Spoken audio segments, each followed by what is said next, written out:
Selamünaleyküm. Başkanım, abi çikolatalar, bunun içinde çikolata var. Kaç ekmekti? Çocuklara verirsin. İsmin ne senin? Münir. Münir'miş. Al al. Abi size getirmiş abi.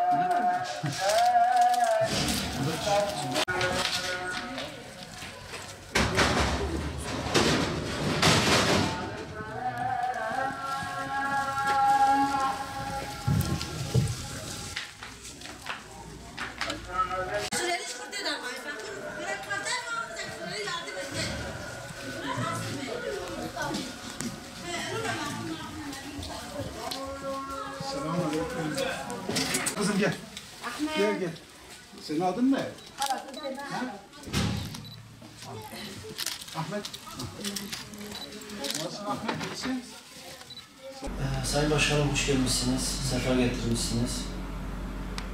Allah hayrınızı kabul etsin. Diyarbakır olarak biz de inşallah Umut Kervanı çalışmalarımızı durmadan devam ediyoruz. Başkanım Allah razı olsun, teşekkür ederiz. Umut Kervanı olarak ilk günümüzü Diyarbakır'da geçirdik. Afganistan'a acil yardım programı için gelmiştik, televizyondaki program için. Gerçekten de sahabeler şehri olan Diyarbakır'ın bereketini gördük. Programımız çok feyizli, çok bereketli geçti. Afganistan bizim için kardeşlerimizin oradaki o zor durumundan dolayı inşallah biz onlara her zaman elimizi uzatacağız. Ama gördük ki çalışmalarımızda özellikle Diyarbakır'ın ücra köşelerinde tespit etmiş olduğumuz o aileler gerçekten de zor durumdaydılar. Beraber de gittik, eşlikle ettik, çalışmaları gördük. Rabbim inşallah bu çalışmaların hepsini bereketlendirsin. 2021'de güzel çalışmalarımız olmuş. Elhamdülillah başkanımız bize zaten detaylı bir şekilde anlattı.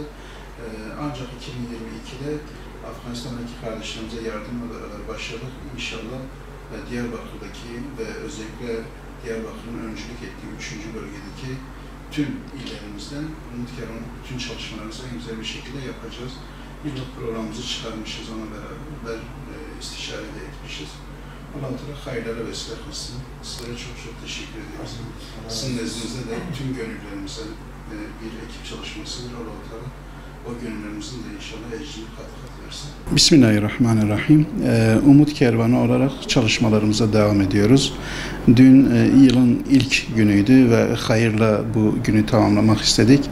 Daha önce başlatmış olduğumuz Afganistan'a acil yardım programımız çerçevesinde Rehber TV'de bir yardım çağrısı yaptık ve bununla beraber sosyal medyada Afganistan'a umut ol hashtagini açarak da hayırseverlerimizi davet ettik. Dün akşam gerçekten de bizleri çok duygulandıran sahneler de oldu.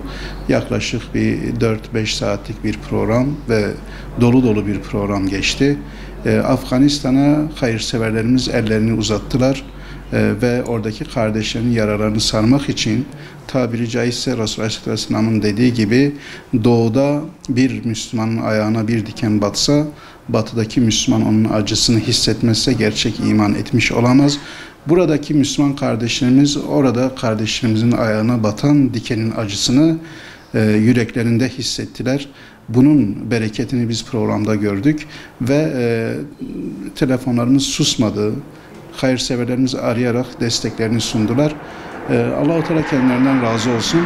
Gelmiş olduğumuz bu ilk günde geldik, Umut Kervanımızı da ziyaret ettik. Diyarbakır'da Umut Kervanımız gerçekten de dolu hizmetlerle halkımızın ihtiyaçlarını giderme noktasında üzerine düşeni hem başkanları hem başkan yardımcıları hem de yönetim olarak ve bununla beraber üyeleriyle beraber çok güzel çalışmalar yapıyorlar.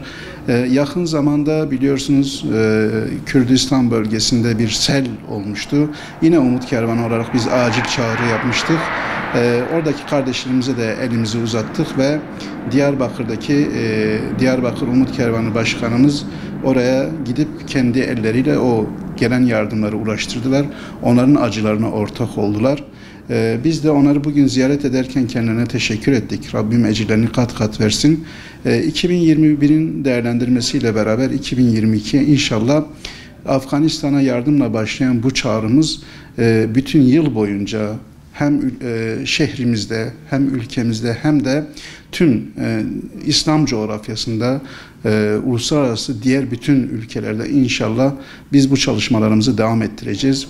Bizim amacımız şu, inşallah 2022 içinde dop dolu bir çalışma takvimimiz var. Hep beraber inşallah o takvimimizi uygulayarak daha çok bu halkımıza hizmeti götürmeye çalışacağız.